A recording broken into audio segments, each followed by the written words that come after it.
G'day everyone, my name's Jeff Hansen. I'm the Managing Director of Sea Shepherd Australia. I'm standing here with Captain Peter Hammarstedt, the captain of the Bob Barker vessel, and Chairman of Australia's board, Bob Brown, also campaign leader for Operation Relentless. This is Sea Shepherd's 10th Antarctic whale defence campaign. Over the years, Sea Shepherd has definitely improved in terms of its tactics, its knowledge of finding the whaling fleet, and of course our vessels, in terms of we're heading down with 3 ships. To the point that last year, Japan went down with a mission to kill 1,035 whales. They only took 9% of their quota, and 932 whales are still swimming in our oceans, thanks to the work of Sea Shepherd. However, that came at a cost, with Japan each year escalating their violence against Sea Shepherd, to the point that last year they almost sunk the Bob Barker vessel with the massive floating slaughterhouse Nishimaru, pushing the Bob Barker over to such a degree that they lost power and had to put out a Mayday call. It's a harrowing ordeal. Also, 10 years ago, we're looking at a situation where a customs fisheries patrol vessel went down to the same waters where Japan is hunting whales, and they chased a Uruguayan flag Patagonian toothfish poacher out of those waters all the way to South Africa. The crew were grabbed, flown to Australia to face charges. Now, why is it okay to go after a Uruguayan flag vessel going after a toothfish, and it's a different rule for Japanese flag vessels going after endangered whales in the Southern Ocean Whale Sanctuary in violation of an Australian federal court order? We need a customs vessel down there to arrest these poachers, and also for the safety of the Sea Shepherd crew with the escalating violence from the Japanese whaling fleet. Well, the crew are about to depart, and I wish I was going with them. They're going to head down to one of the most beautiful places on the planet, Antarctica. They're going to witness on the way down there birds of albatrosses and sooty albatrosses, and encounter a world with icebergs 30 metres high and kilometres long. And in amongst those icebergs there'll be whales, minke whales, humpback whales, fin whales, blue whales, and chunks of ice with the Adelie penguins on them, and orcas coming through like the wolves of the sea. But also on their way down, as my daughter Abby of 3 years old will say, the naughty people from Japan are on their way down there to kill the whales. And the only thing that stands between a grenade-tipped harpoon going into the back of these magnificent whales that call Australia home, like the minke whales who being tagged and named spot off the Great Barrier Reef. These whales and their families will be hunted down by an armada of kill ships from Japan, and the only thing that stands between them and that bloody death is Sea Shepherd. And we've had thousands of people throughout the year on our vessels, mums, dads, people from all walks of life, Rotary clubs, Girl Guides, Scouts, even the Victoria's Firefighters Union. Huge support. Each one of them leaves a piece of them on board of our vessels to come down, to stand behind our ships and support them moving forward to protect the whales, to do the work that the Australian public want to see done. It's time now to shut down Japanese whaling and restore the integrity of the Southern Ocean Whale Sanctuary. Sea Shepherd will be upholding the Australian Federal Court order and protecting the whales. How have you seen support for this campaign grow over the past decade? Well, it's really, Sea Shepherd doesn't spend money on advertising. It's grown through word of mouth, and it's the people coming on the ships, free public tours, learning about Sea Shepherd, going home telling all their friends and their family to come down and check out the Sea Shepherd. We want it to be that we support our football teams and we get on board with the victories when we have a win, and we want people to get on board with Sea Shepherd. These are your ships out there defending the oceans. Take ownership in our victories and come with us to defend the oceans, the biodiversity of our planet. A dead ocean means no people. We've got to protect whales, we've got to protect biodiversity in our oceans, and that's what the Australian public are understanding and getting behind this great organisation. We'll just get Peter to say a few words, and then we'll answer the questions.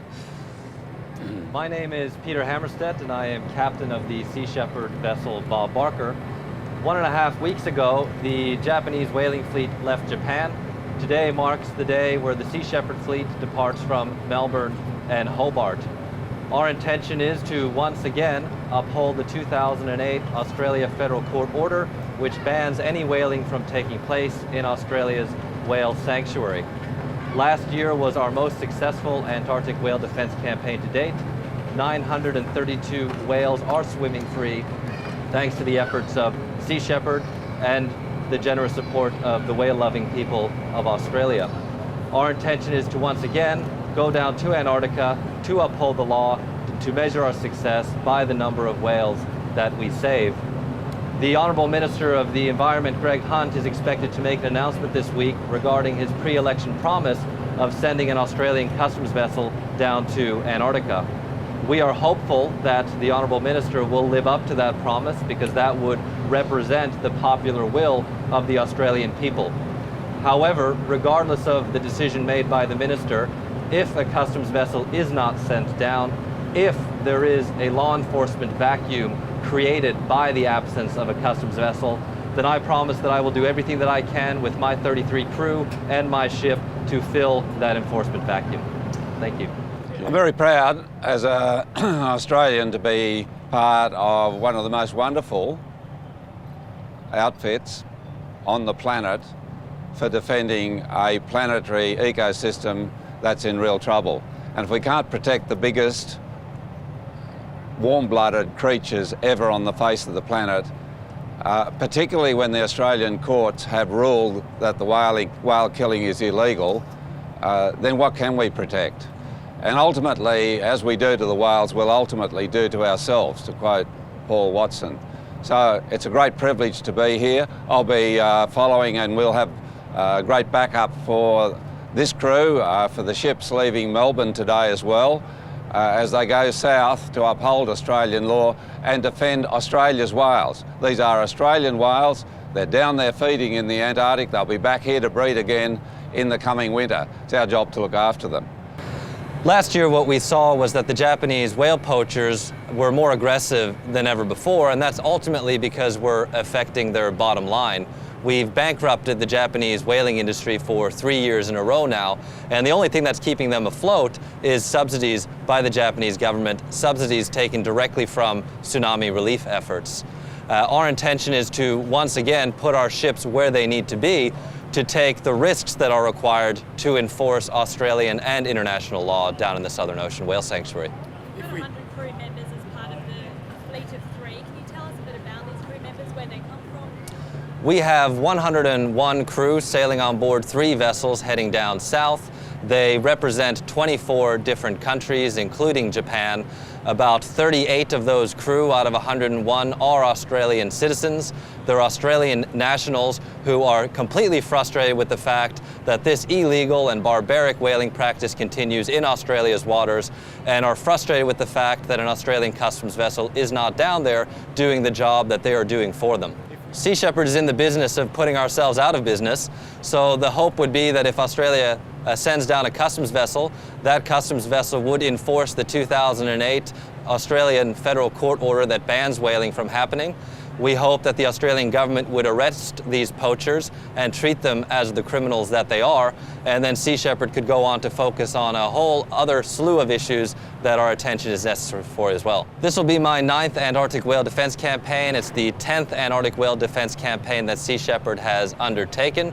I'm very confident that we will find the Japanese whaling fleet. We expect them to arrive in the Southern Ocean Whale Sanctuary before New Year. My hope is to celebrate New Year on the slipway of the Nishin Maru, the factory ship of the whaling fleet, and to celebrate that New Year with the complete suspension of all whaling activity in the Southern Ocean. Well, the whaling fleet may feel hopeful that they can hide from us, but the reality is that the whaling fleet is going to be wherever the whales are.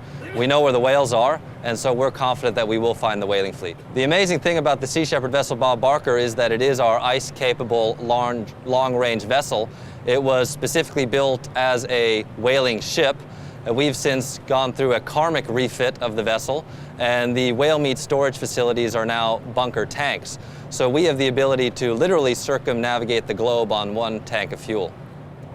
Well, it really depends on the outcome of the international court case. We don't expect that if it is against Japan that there'll be any difference. Japan will still go ahead and hunt whales in the Southern Ocean Whale Sanctuary in contempt of the Australian Federal Court order in violation of a global moratorium on commercial whaling. The Australian government has said that they will respect the court's decision, but Japan has not said the same. If it's unfavourable for Australia, we'd have to look at that option very closely. And the fact of the matter is it's still in breach of the Australian Federal Court order. It's still the Southern Ocean Whale Sanctuary, and they're still hunting whales in violation of a global moratorium on commercial whaling, so we'd have to look at that very closely. Well, the waters that Japan is hunting whales are in the Australian Antarctic Territory, they're in the Australian Whale Sanctuary, also in the New Zealand waters as well, in the Ross Sea. So it'd be a call for both Australia and New Zealand have taken Japan to the International Court of Justice. So a vessel from both countries would be definitely the preferred outcome there. Well, we have a home port in Fremantle for our vessels, and it's great when the ships come into port there. And the Mayor of Fremantle, Brad Pettit, often will hoist the Sea Shepherd flag above the city and across the whole town, and it's a great spectacle to see that, and just a great level of support. However, you know, if that's something that Hobart decides to do, that would be fantastic. However, it appears that really the people of Hobart have already chosen the Bob Barker and Hobart to be a home port for this incredible vessel that will defend the whales. Well, it's incredible to see the level of support from the Australian public. You know, we've had people coming down with carloads full of fresh fruit and vegetables, going around to the markets and Queen Victoria Market, and them giving us everything we possibly can. 90% of the provisions on board are through donations in kind. We have tradespeople come and work on the ships for weeks on end, and all they want in return is a cruise shirt. It's incredible the level of support that we get from the Australian public, and people all over the world. Let's make no mistake, there's a lot of people that are against this from right across the other side of the globe, and that are pushing this vessel forward to defend the whales.